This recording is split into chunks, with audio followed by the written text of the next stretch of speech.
Okay, so yeah, another big topic that I wanted to look at, and you touched on this earlier in the first part, was do we really need to discuss the environment in reports? I know environment's a massive topic at the moment. We're all concerned about, the heat everywhere, and okay, fine, it's been really rainy here, but that's the effect of everything Mm. moving around. Um, if a report is ultimately about, I suppose, the snapshot of the condition the property's in at that point, is it safe to go ahead in terms of from the risk profile of that customer, Mm. and understanding what's in there? Do we need to comment on the environmental aspect of the future? Does it open up like extra liability or extra risk if the comments you make aren't right in terms of where the environment ends up going? Yeah, I suppose there's quite a lot we can talk about, I think, in this one. Yeah, But do we need to talk about it as the first part? yes. Oh, well, look, of course, I'm going to say that I do kind of, I class myself as not just a kind of climate conscious, but also climate active surveyor as well. So, Yeah, in fact, the kind of one core element, I should say, of my business is that I try to be as sustainable as possible. I know sustainable has a lot of varying uses in terms, and it's very broad. But I try to be as good as I can be in terms of the planet.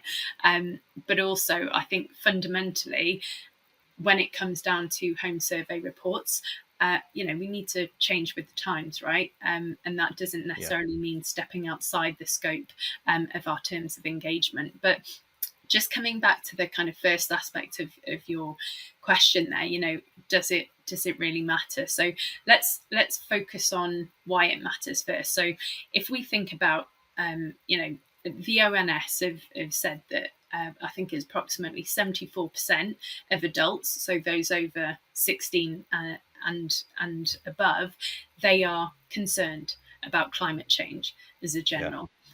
So that's kind of one piece. That's the masses telling us as surveyors that people are concerned about it. Whether that's each individual client or not is obviously going to vary, but that's generally what we're seeing. We also know that the Climate Change Committee have made substantial kind of recommendations to improve the energy efficiency of our buildings, of our property, and that's not just owner occupied, that's also privately rented, that's social housing, that's commercial as well. We know that last year the UK had its kind of 40 plus degree weather. So that's, a real mm, concern for a lot of people. Whether you either just hate the heat or actually maybe you're considered more vulnerable, you may have concerns around that as well. And then if we look at people like the ABI, they actually said that the heat wave last year actually contributed to over 18,000 contributed to I think it was 18,000 more subsidence claims last year, and that equated to something like 15. One claim every 15 minutes in the second half of last year.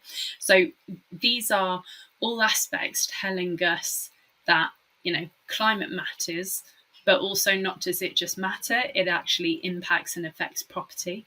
And obviously we go and see property, right? So in terms of whether we should be reporting on it, absolutely. So when it comes to home surveys in particular, yes, the environment absolutely matters.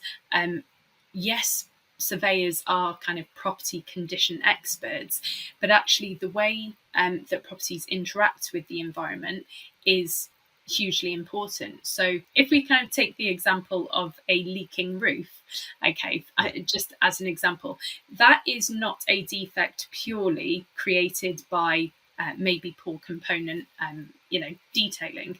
That is something which is impacted by weather conditions, right? You need the rain to fall in order for there to be a potential roof leak. So regardless of how you think about it, whether you're talking about climate change, whether you're talking about weather patterns, whether you're talking about energy use and resources in general, these are aspects which should be included in an evolving survey marketplace, I would say. Times have changed. things have happened. We are seeing, everywhere in the world, we're seeing climate just impact people on a day-to-day basis, and we need to make sure that it becomes a component of our surveys. And that's not necessarily a perspective of climate change is happening, be scared, don't buy this house. That's not what I'm saying at all. We need to make sure that the information and advice that we give is truly relevant, and we need to actually draw the attention of the relevant information and advice to clients so that they can make the best decision for them. Okay, that makes sense. So from a practical perspective, there's still two questions I've got in my mind. How does this get into a report ultimately? So for example, like the first thing I was thinking about is it a section that just sits in risks, for example? So the environment's changing, it's a risk, be aware of it. Not obviously in more detail than that. Sure. And or does it sit within the main body of the report? You're talking about the roof section. That's where we then list the environmental aspect in relation to the roof. And then the other part was, does it go beyond, I suppose, the sort of more basic level of it? You live in a clay area, or going to live in a clay area. That's more prone to shrinkage. It's a comment you might ordinarily make. Is it that type of level, or I suppose I'm trying to understand how does it practically get put through your report, if that makes sense? Yeah, sure. So in terms of how you kind of compartmentalize the environment within a report, I don't think you can. If you're going to deliver best advice to your client, it needs to be holistic. So if you think about we as surveyors undertake holistic inspections of property, making sure that actually we follow the trail, the same should be done for the report itself. So yes, it can relate to risks in the risk section, but actually if we're talking about roof spaces, if we're talking about heavily glazed areas like conservatories, are we talking about heat loss? Are we talking about overheating? So there's a multitude of different things which we can pinpoint and actually include within a survey report that don't just fit into a risk section. And the way I would probably kind of think about it is, if we think about asbestos, that might be situated in a risk section of a report, but equally it should be not always though, but sorry, when I say not always, I mean that there are some reports which I see that don't always do it, but it should also be inserted in the relevant elements sections of the report as well. So whether you're talking about asbestos in fascias and textured ceilings, in terms of asbestos lagging on pipework or whatever, it should all be kind of run succinctly throughout the report so that the client actually has that in their mind as a potential risk. Okay, so if you're commenting on something within the property, for example, like we know loads of houses have got gas boilers at the moment, and likely you're no longer going to be able to replace gas boilers with gas boilers. That's going to get phased out. Do you need to be commenting on stuff like that within the report in terms of what potentially is likely to be an impact if they're expecting to live in the property within a certain time frame, or is that something you leave out, or how do you report on decide what you include and what you don't include, what's appropriate? Sure. So I think it's really important to establish fact versus projections.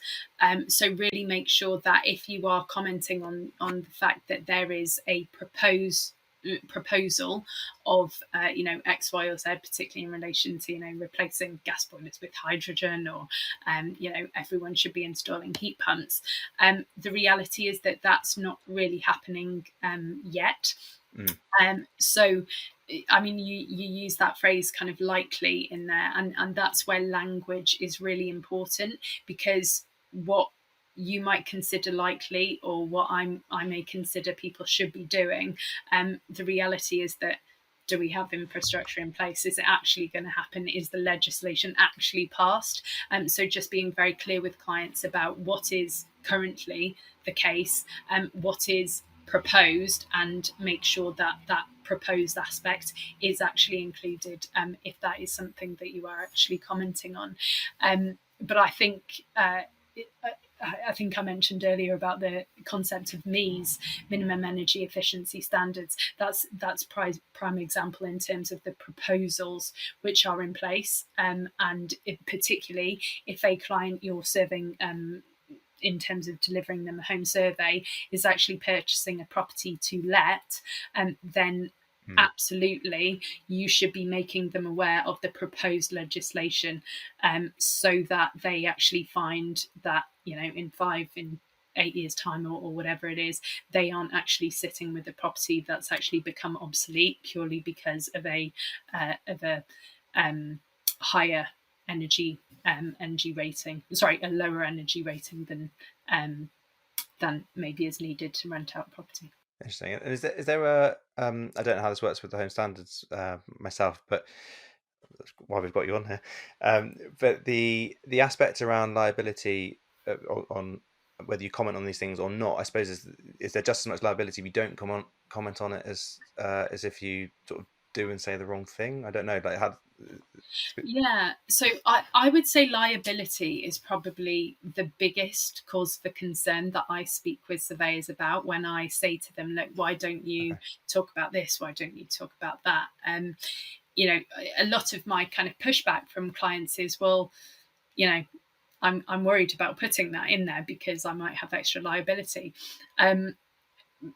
My view, and I have spoken to other people about this, but my view is, well, look, you have access to public information. You are a surveyor who should have a reasonable knowledge of particular topics, such as climate change and how it impacts property. By not talking about something, you're leaving yourself more open to claims, because actually if something is reasonably within your knowledge, then not commenting would be a disservice, and actually where liability could stem from ultimately. So yeah, from my side, I know it's really difficult for surveyors, but ultimately I think if the data and information is there and it's available, and it's backed up, why not say something? That's my view anyway. And I don't think, I tend to use the example of something like asbestos. Actually, if you think about that as a health and safety issue, you as a surveyor, you aren't necessarily a radon specialist or an asbestos specialist, but actually you will comment on why it matters. You'll signpost people to where they need to go to get further information. And that doesn't actually extend your scope or reach of a survey itself. So ultimately, clients are going to be less annoyed for you wanting to deliver a survey that actually helps them make the biggest decision of their lives than if you basically just said, that's okay, carry on. Yeah, true. And I suppose the flip context is just making sure it's approachable at the same time. So it's not something that's doom and gloom, and it has to. If something's going to go wrong, then yes, you need to highlight it, but not in a the world's drying up, the clay's cracking, good luck. But more explaining it in a familiar, exactly. But something that I always say, whilst people may kind of perceive me to be well, I don't know how people perceive me actually, but I am, like I said, I'm a very kind of climate focused individual. That doesn't necessarily make me a doom and gloom person. I actually personally just believe that everybody can make a difference. And as surveyors, we are guardians of the built environment, right? So we should make it part of our work to help to actually drive mitigation of climate change where we can. But having said that, we should do that where it is relevant and where it is appropriate, and not just for the sake of a comment here and there. Awesome, that's really, really interesting. I think we'll probably touch on some of the environmental aspects in our next topic, so tune in for that.